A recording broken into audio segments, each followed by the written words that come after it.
后来，这个镜头扫到伫法院经济甲维权联席委员会，今仔日本来要来审查农委会针对美国猪牛的公告。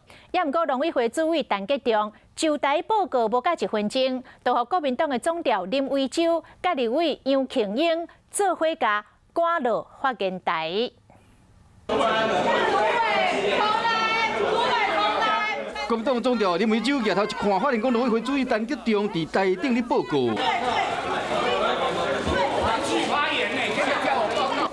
一看到陈吉仲和国民党立委林维洲因为经营为调咧，民进党立委曾水雄赶紧挖来。你按照议事规则来吧，那我们就登记嘛，你登记我也要登记嘛。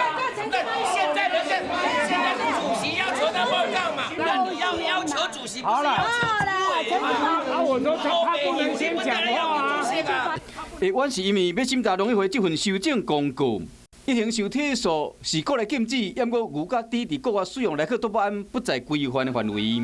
国民党甲民进党拢召动员，国民党立委更是轮番上阵听取发言，要求开公听会。为什么我们没有经过公听会就要来直接进入审查？